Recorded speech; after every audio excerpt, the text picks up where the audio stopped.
and Colby Olmsted is my husband, and we have 3 lovely boys, Remy, Landon, and Oren. Remy's 14, Landon is 11, and Oren will soon be 9. We have been married for 16 years. That's really kind of hard to say because it seems like it's just flown by. I am a teacher. I'm currently a kindergarten teacher, 16th year of teaching. Something unique. I have multiple degrees. That doesn't mean that I'm smart. I just don't know what I want to be when I grow up yet. I'm Gina Renshaw. My husband is Brian Renshaw. We currently have 6 children. Isaiah is my oldest. He is 21. And then Shay, she is 14. Leola is 13. Shai is 13. Zylacia is 8. She turned 8 yesterday. Oh. And Charlie Michael is 3. My husband and I have been married 24 years. I am like Heather. It has flown by. So yeah, that's just weird for me to think about. I am a teacher's aide at Head Start, and something that is unique about me is I have been a mother to over 20 children. Yeah. My name is Madison Troyer. I am married to Trenton Troyer. We've been married for 5 years, together for 10, and known each other since kindergarten, literally, so been a day or two. Have 2 kids. My oldest is Graydon, and he is 4, and then my youngest, Emberly, she is 2, going on like 22, so Lord help me. But no, they're great, yeah, they're a blessing. Career, right, next? Yes. So I am an ultrasound technologist. Currently, I work at Life Options here in town.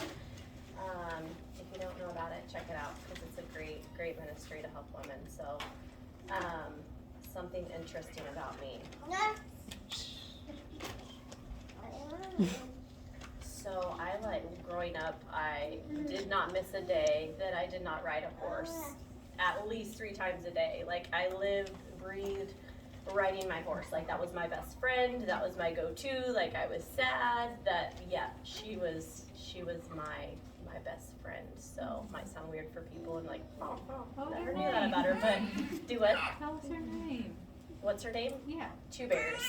Yeah, so that's really weird too, I know, but she's still alive. She's 22, and my kids, Graydon, has actually been dying to ride her, which warms my heart because she was my first love, so.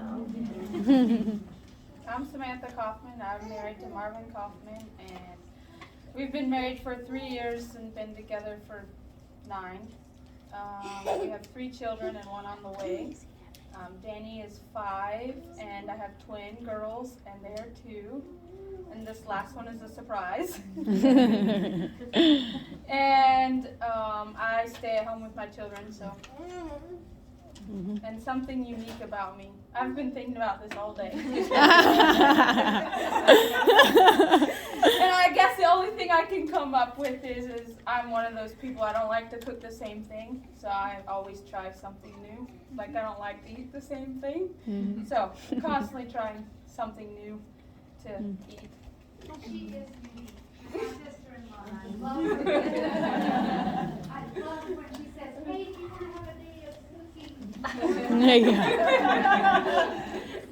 Yeah. Okay, awesome. The next thing we're going to do is just give us a brief, what's the word I'm looking for? Summary of how you got started with Encounter Ministry. Like, who invited you? Did you go willingly? Who went first? And just like what year that was and stuff. So, whoever wants to start that. Okay, I'll start.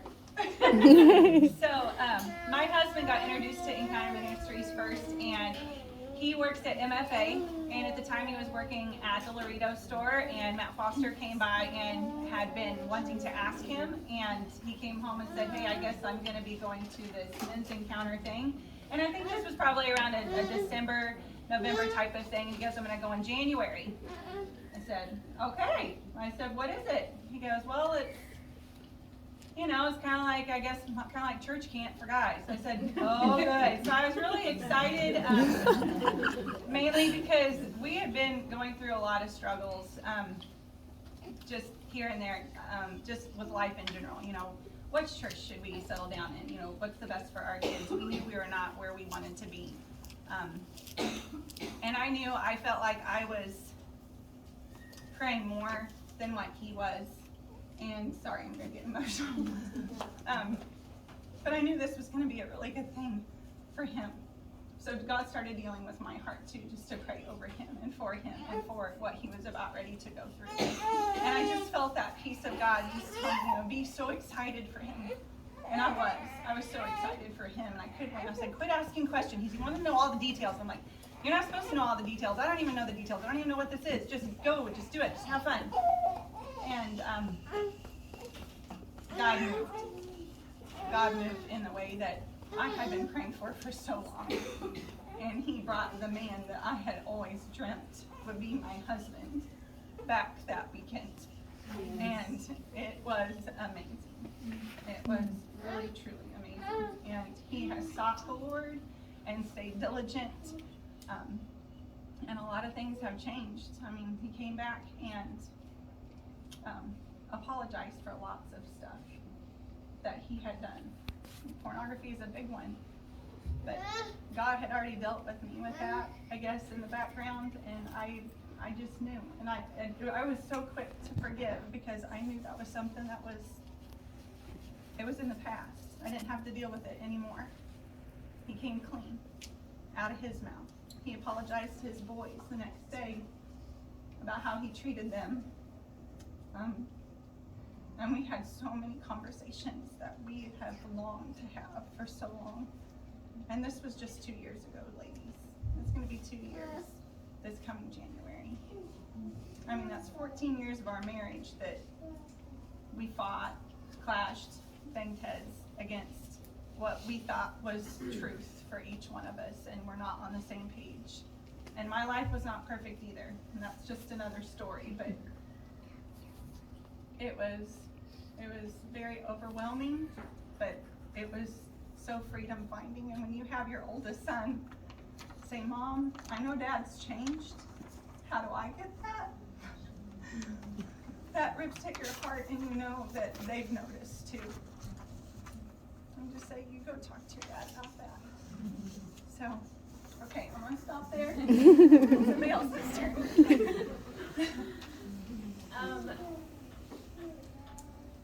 I went to Encounter in Ashes to Beauty February of this year. I was the first one to go. Rosetta had talked to my niece about it, and she says, Aunt Gina, you need to go talk to Rosetta, and you need to go to Ashes to Beauty. So I did. I went willingly, but it was a fight. A physical and a spiritual fight to get there. And even once I got there, I had to fight to get through it. So if you haven't been, don't be surprised if you have to fight every step of the way to get there. Okay? All I can say is pray. As soon as you know that you're going, and even now, just start praying, because it is going to be a fight. Okay? Because Satan, he doesn't want you there. Because if you go, he knows you're going to come back changed. He knows that you're going to meet the Lord, and the Lord is going to do a change your life. So start praying now, ladies. Brian and I went to the Art of Marriage next, and that was a fight too. Seriously. But we came back from that weekend changed. We seriously did. There was things that had happened to me as a child that my husband knew about, but he didn't know the depths of it, which it pretty well wrecked our marriage, because he didn't know how to deal with it. And then he went, the Art of Marriage was in March, so he went in May, And then Brian went in May, and he came back a gentle man. Before, I mean, we were pretty well fighting every day. We were hollering at the kids.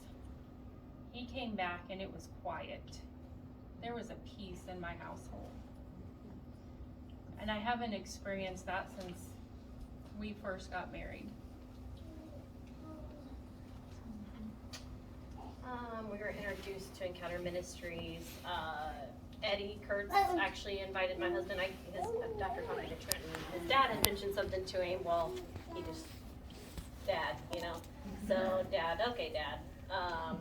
And then Eddie had asked him like a couple weeks later, and he's like, nah, okay, sure, why not? So my husband's very laid back. If you haven't met him, he is.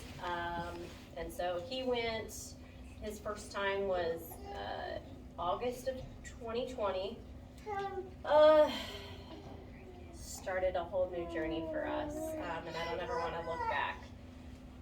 I went the first time in September, right after him, because I was like, holy smokes, okay, he wants me to go, like, this must be some good stuff, like, I want some of that good stuff, because I was not in a good place. And so I'm like, okay, let's just go. And then Wednesday before, so you leave on a Friday, Wednesday before, I remember like crying. I had all kinds of stuff I was dealing with then that I don't anymore. And I just told him, like, I don't want to go. I'm not going. And he's like, you're going. Like, this is just the devil trying to get at you and make you feel this way so you don't go. You're going. And I'm like, oh, you know, get that blubbery mess. So I went on Friday. I'm like, okay, this is good. This is awesome. You know, like pep talking myself. And then I'm there and I'm like, what did I do? What am I doing? Like, I should not have come here. So totally relate to the battle because it was a complete battle. But once you get there and you have just a little bit of your heart open to him, let him in, because he'll give you that peace to be there, to stay there, to want to know what he has for you. You're gonna like slowly get this desire, if you haven't been, to just, you want to know more. You want more of him. And what a better place to meet than be not distracted by your children, not distracted by your husband, having to cook dinner, that buzzer going off at the stinking dryer of the laundry, you know. Those are things I know I get distracted about. I'm like, oh, I'll just go do that real quick. So it's a good place to just kind of isolate yourself with you and God. Even if you go with somebody, still, it's okay to isolate yourself.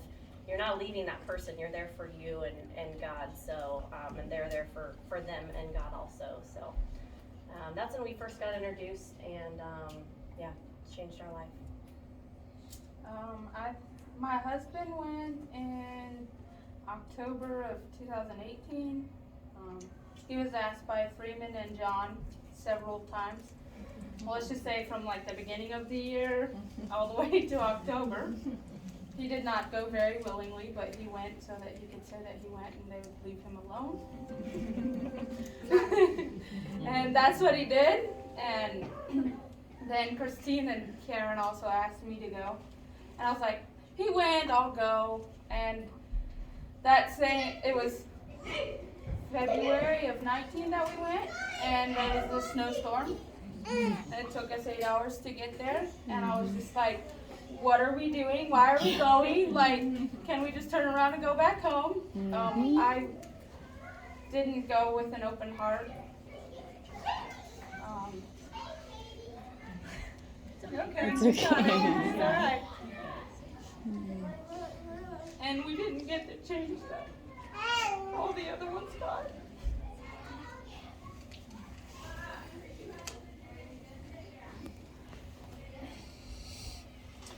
But 2 years later, it takes time. So I encourage you to go back. We got the change that we needed.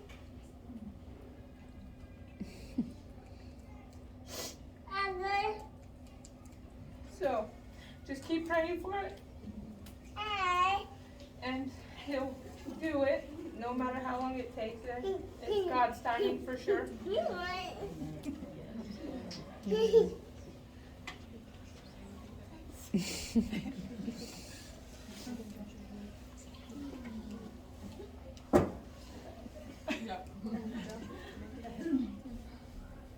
Okay, well, I think Heather, you probably kind of touched on this already, but what was like the first sign that you knew your husband was a new man? Like the first thing he did that just kind of blew you away? You better let me think a little bit.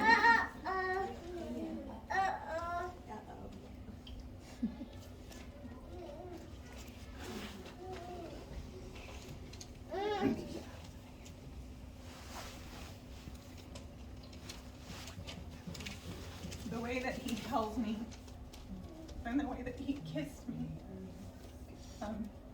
When they call you their bride and not their wife,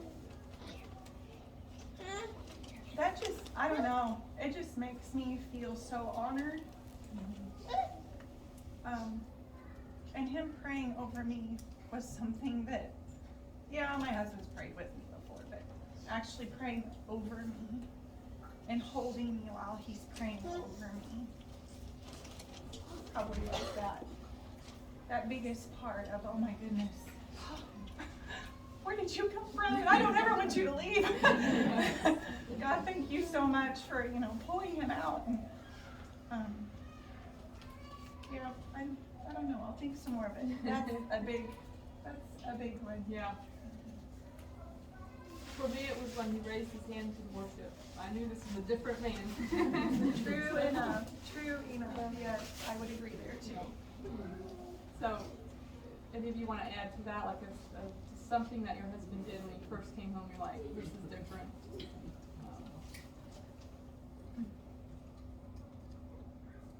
He noticed me. That might sound weird, No. but he noticed me. He didn't just walk past me when he came home and went to the bathroom or whatever, or to go shower. He stopped to notice me, to kiss me, and tell me hello, ask me how my day was, even if I was just at home with the kids that day, which is a whole load of jobs. Yeah. So you're not just a stay-at-home mama, you got a hard job. So, and there was just a light in his eyes that I hadn't seen for a very, very long time when he looked at me. And that's what was like stirring something in me, that man, I kind of like, I want that. Like, I want to see him like that. Being present with the kids. And I'm not saying he wasn't in the house. Y'all, he was there, but he wasn't there. He was on his phone. It was like he didn't, even if he wasn't on his phone, it was like he didn't hear them crying or say, Dad, Dad, Dad. He showed up. He was there. He was a dad, like, for the first time, because our son is 4. So that warms your heart as a mama when you see your husband just being the dad that he was called to be. That makes you even way more attracted to him. Those that got babies out there, mama likes that, so yeah. Just saying. I guess for me, obviously the first time we didn't get much out of it, but the second time when he come home, like, he was never there for the kids. I raised them by myself. So, like Mommy said, him just being there.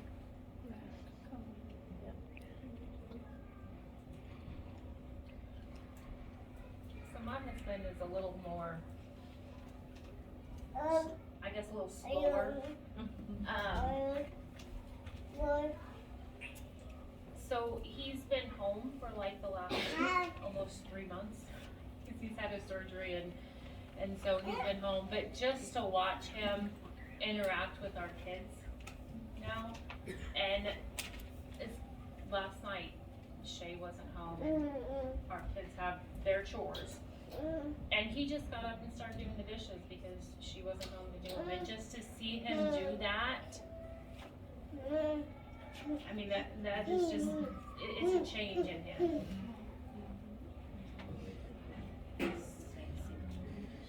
Okay, now here's something. You're right, you're right. It's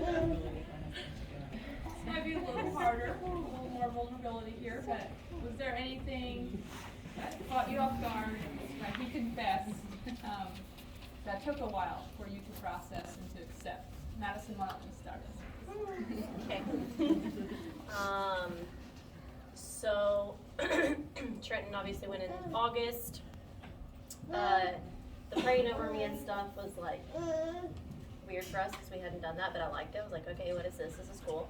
But it only lasted like a week, and you know, he didn't really have a lot to confess. Well, we just have a very, very, very rocky past.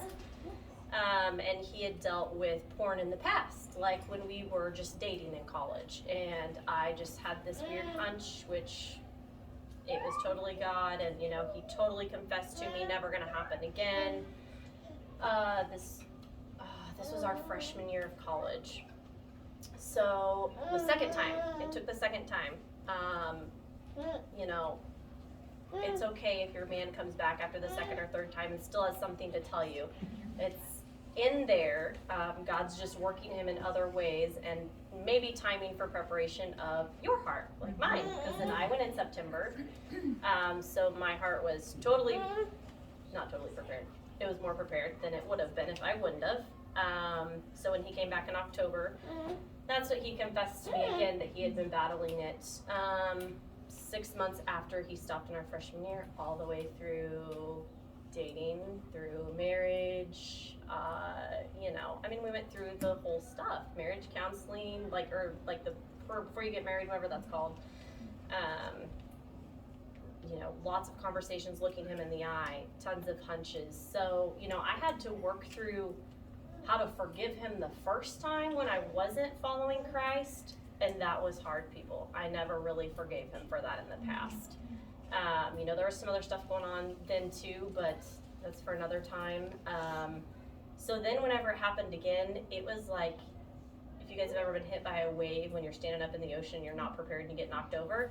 That's exactly what it was like. And with it came all of these feelings of resentment, hurt, anger. The years that I had felt lonely just magnified that. Like, that is why that all makes complete sense. You have got to be kidding me. Like, why would you let this happen, God? Really? I told him the first time I was going to leave him if it happened again. Why are we doing this again? You know, but my heart just took it a little different.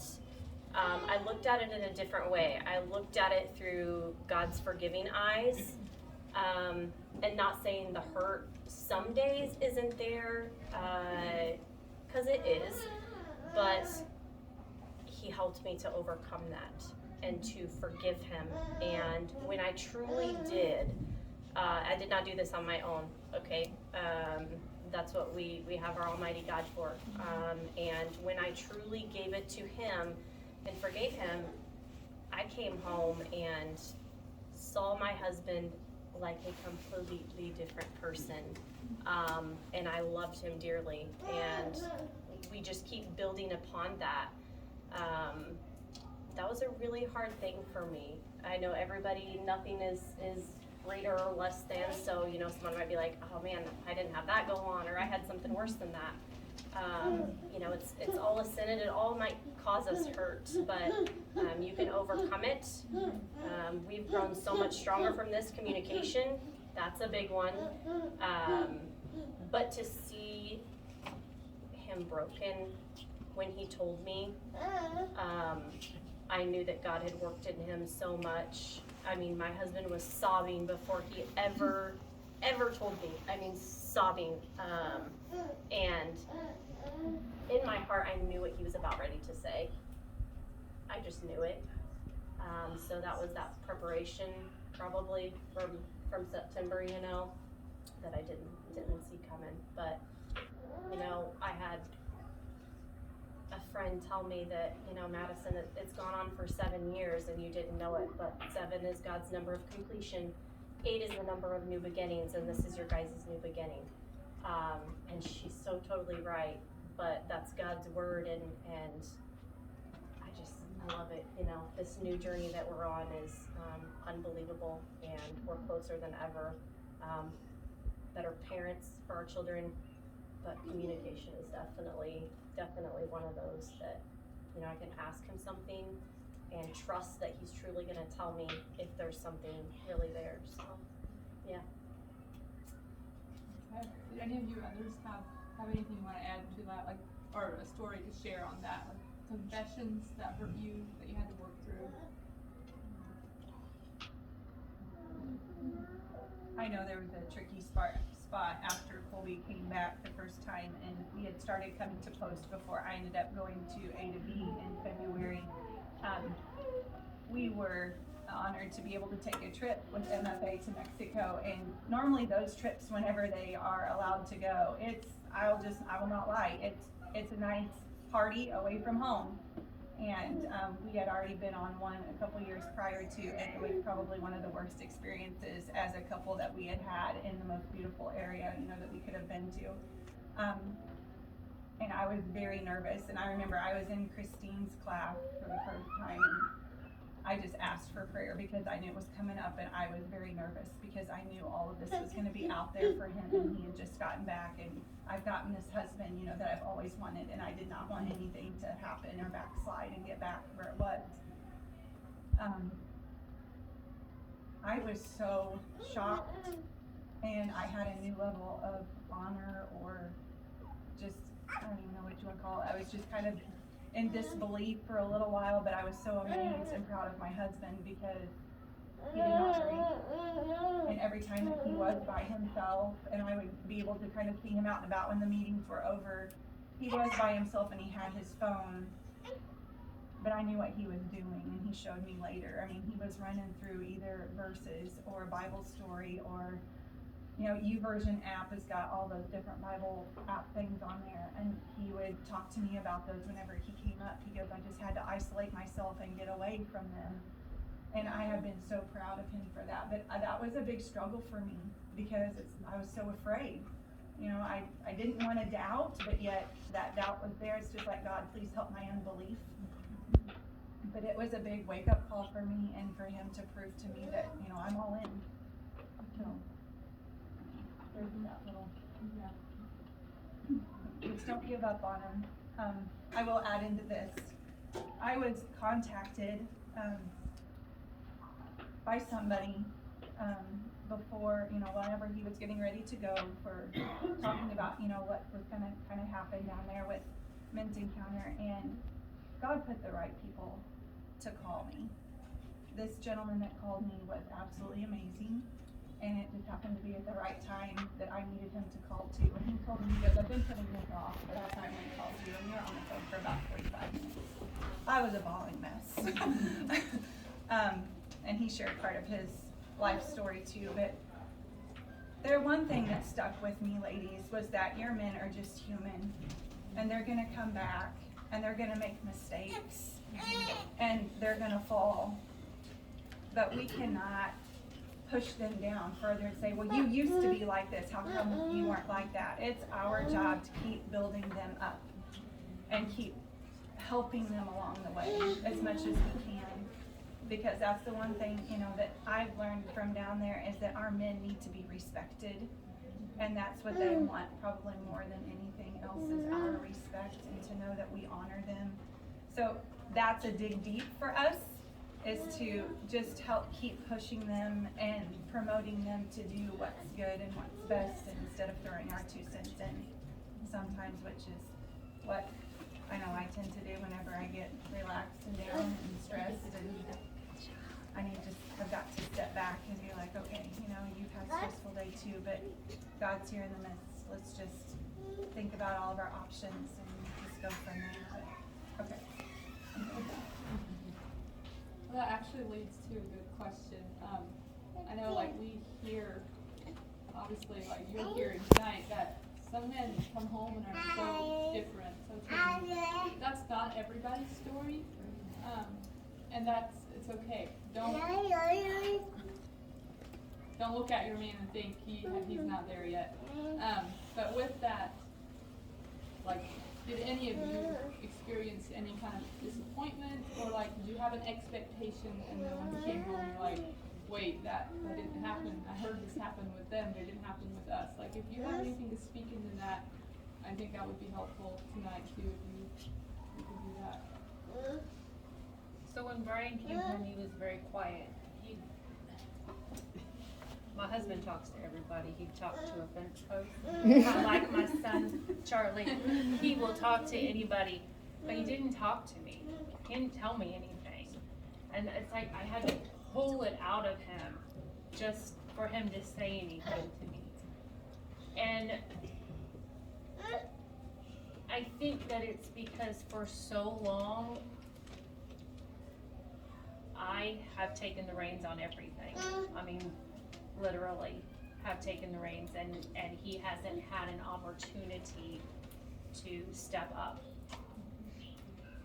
So even the second time that he went, he really didn't tell me a whole lot. So I hear these women, they say that their husbands call them their bride. He hasn't done that yet, and I just keep waiting on the Lord, because one day he's gonna come home and he's gonna call me his bride. But so ladies, if your husbands come home and they don't talk a lot about what happened, or it doesn't seem like they got a whole lot out of it, just keep praying for your man. I mean, because for me, I see it slowly. I see it in the way he interacts with our kids. I see it in the way that he interacts with me now. He is a different man, even though it's been a little slower process. That's just a reminder that everyone's story is unique, and sometimes there's more of the steady growth than the big, huge, radical change at first. But then you definitely want the steady growth with that. Won't do a lot of good if you go and get that radical change and not keep growing. So. Yeah. And we heard from Samantha that Marvin had went, her husband and herself had went once, didn't really go too far. They went again. So that's also encouragement to just keep going. And I've heard it said at Encounter, send them back till it sticks. So, and so Samantha, would you just want to talk a little bit about that journey? Sure. So, like I said, he didn't really get much out of the first time, and I didn't really either. I was to the point where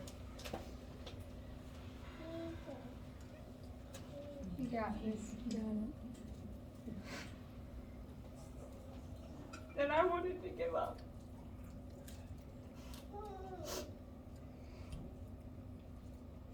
And I knew something had to change.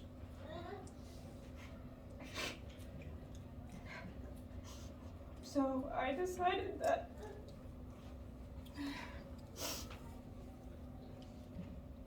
I called Karen, and I just needed advice, because raising 3 kids is hard by yourself. Especially when he isn't at home ever, and he cared about his friends more than his family. And I grew up in my parents weren't together. I didn't want that for my kids. So I decided that I just reached out to Karen and Christine, and they prayed for me. They told me not to give up, and then I went in June of, I went back before he did, in June of 20, I think, and we had secrets that we were hiding from each other, and like when I told him what happened to me in my past, and then he told me things that he struggled with, and he seen that the change that I got, and he wanted it. So he went back in September, or I think August, and he come back completely changed. Ever since then, he come home and helped me raise the kids, and actually noticed the things that I was struggling with, So, it takes time. They don't always change the first time. It's amazing how much he's changed since then. And it's really great because Danny even noticed it. She'd always, before she would never ask where Dad was at.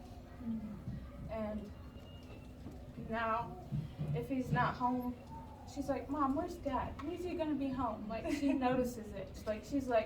She notices the change in him, and he regrets not being there for her, but he is making up for it now, so. And Sam said something that I love. She reached out to Karen. She was struggling, and she reached out. I could say that over and over again, that she reached out, because it sounds easy to do. It's really hard. It's really hard to reach out when you're struggling, whether it's in your marriage, with, physical emotions that you're dealing with like I did. It's hard to reach out, but just do it. Put your pride aside. No one's gonna think anything less of you or degrade your marriage, because we've all been through the junk.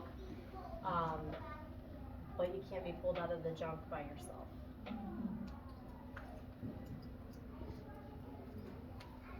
Madison, you had talked about your business, it's how many, about a year later, is there still things that come up, like that triggers that sometimes, where you, that hurt? How would you say that is now in your life?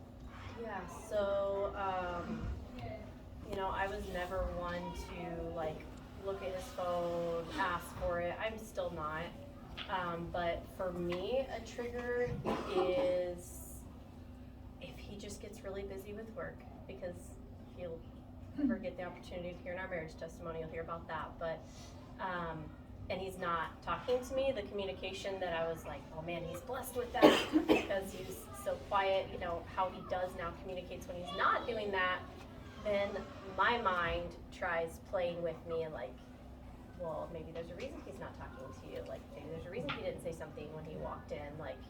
Maybe he got something to tell you. So then I gotta kind of step back, kind of like you said earlier too, and okay, God, help take my thoughts captive. This is not, these are not of you. He would tell me, and fully trust in that.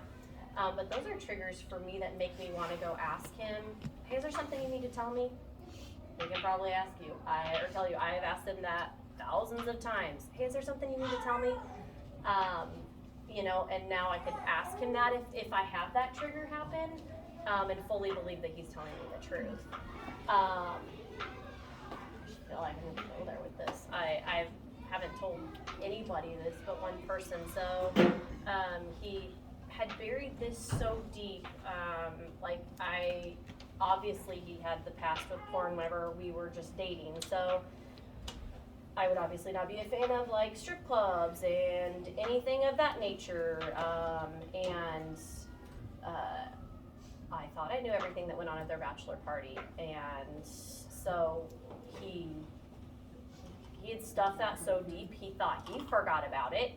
And just going to a men's encounter probably a few times ago, and God brought that to the surface for him at men's encounter, and he was like, holy smokes, I totally forgot about that. So he got to come home and tell me that, and that was a big trigger, obviously. So I kind of had to work through some things, and I just looked him in the eyes and just told him, I'm sorry, I can't say I forgive you tonight, because I can't tonight. I just need to pray. I just need a little bit of time. And within a few days, I could just in the eyes, but not just looking at the eyes, just look deep into his eyes and tell him, I truly forgive you, and I thank God for bringing that to the surface for you. So yeah, that's obviously triggers for me, so. Because we all know that forgiveness can kind of be an ongoing journey, so.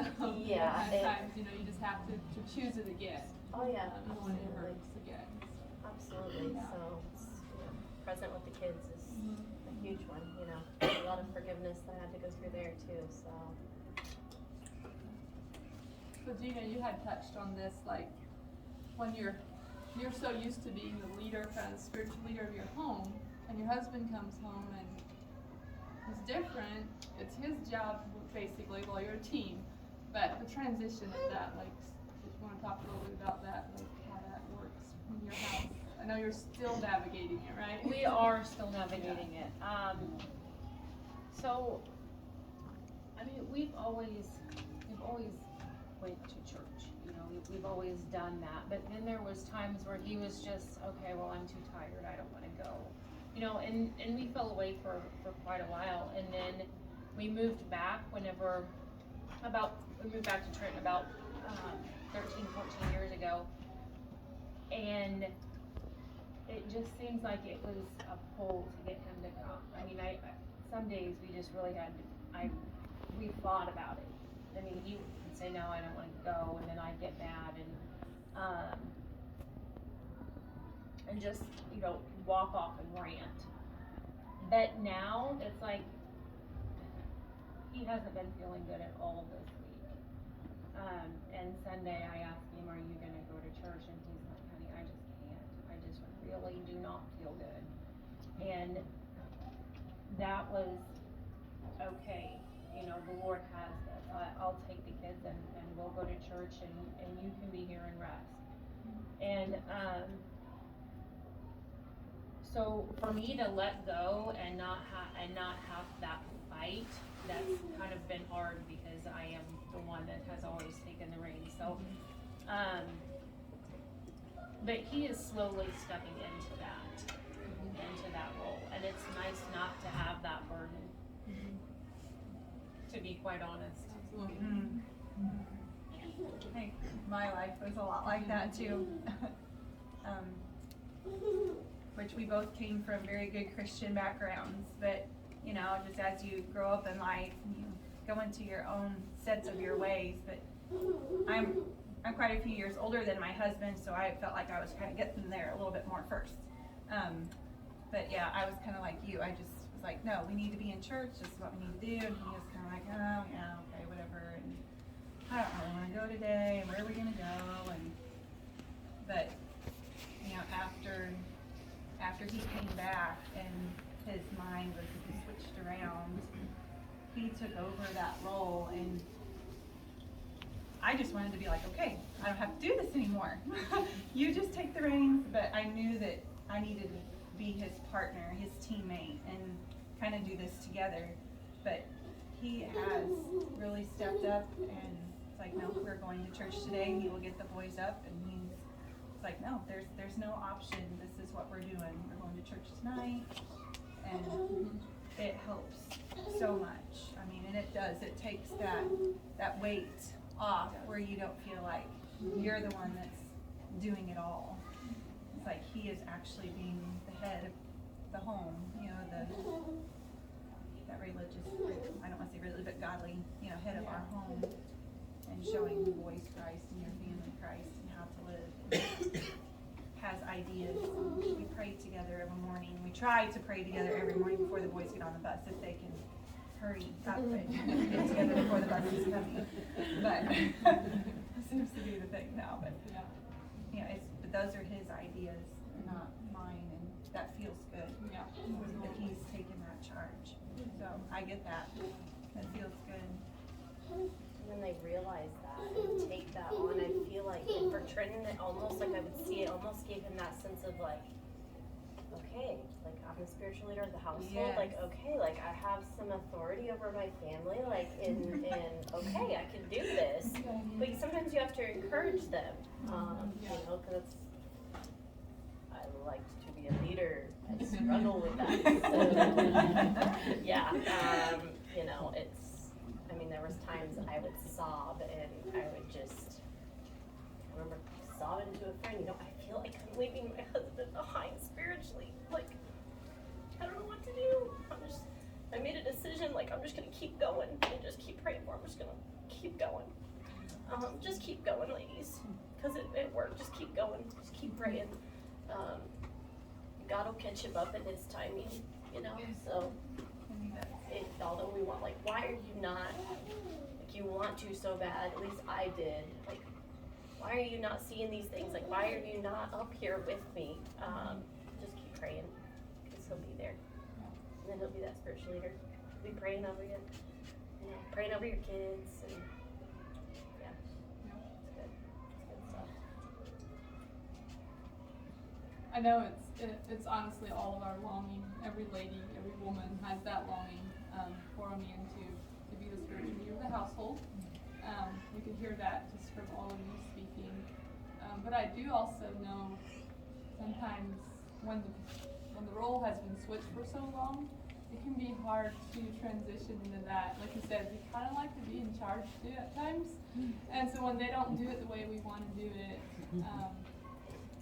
it's just really important to make sure we are not intimidating them or not allowing them to step up and do it their way, even if it's going to be different than ours. Ultimately we're a team. We want to do it together. But Yeah, that was us. Because, like, I'd pray and stuff like that, and I would almost see it, and he finally would tell me, like, it's almost intimidating. Like, he almost felt like, I feel like I can't pray as good as you. Like, I don't think I want to. Like, get that nonsense out of here. Like, we can all pray, like, don't even speak that over yourself. You can pray. Like, sometimes I just need some encouragement. yeah. Yes. Okay, well, I feel like if we're gonna take questions, this would be an okay time. If people have some ready, go ahead and shout them out.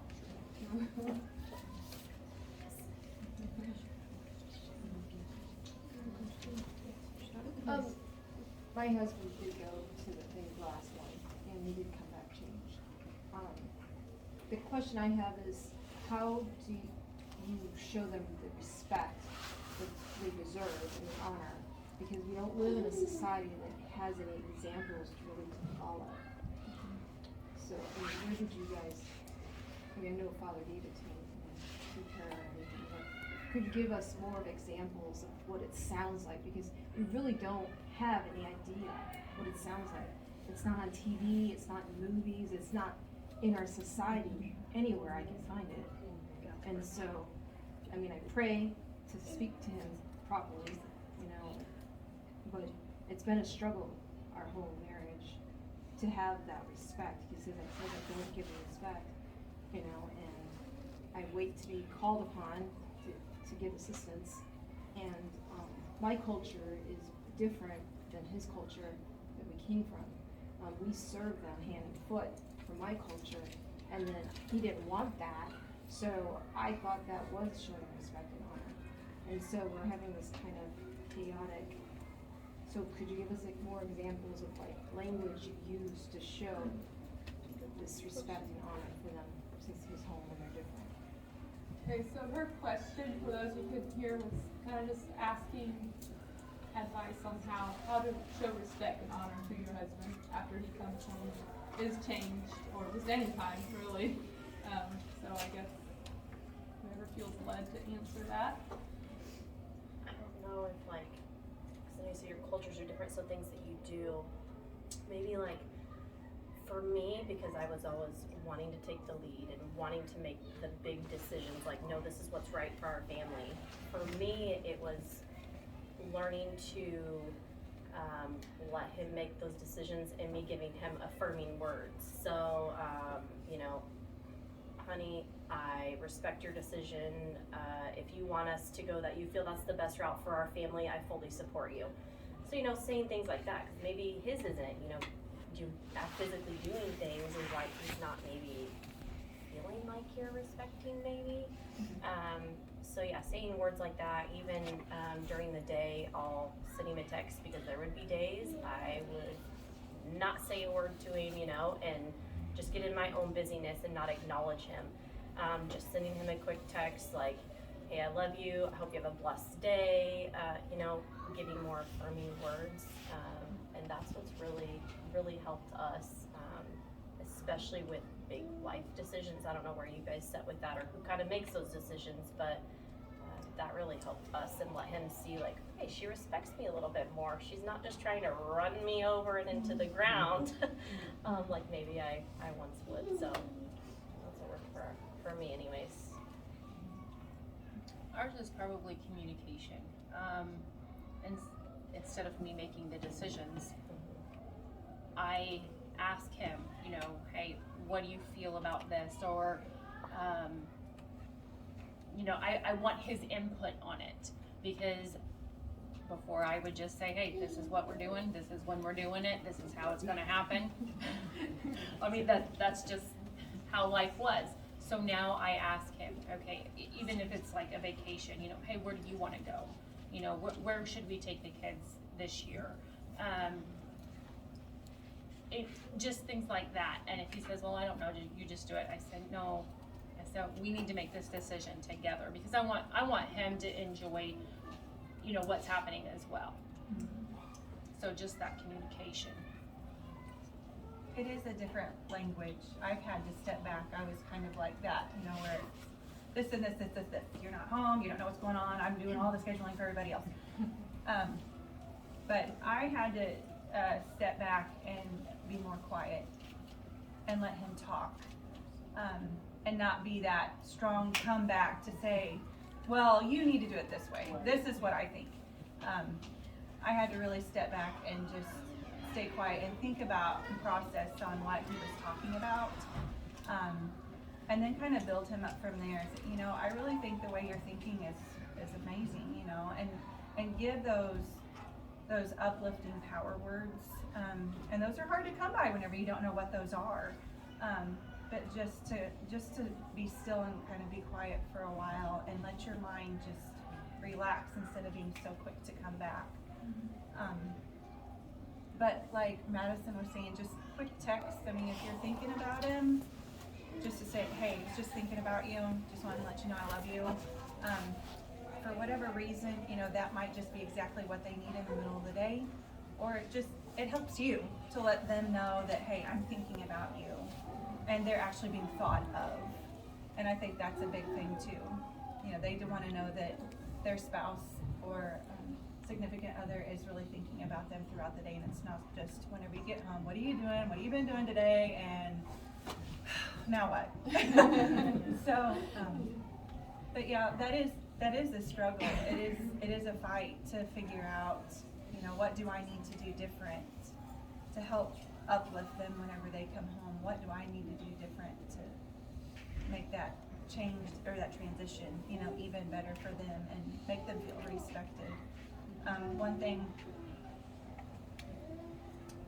I have to really I was struggling with, but it's gotten a lot better, is that I don't ever want to put down my husband in front of anybody else, because I would not want him to put me down in front of my friends.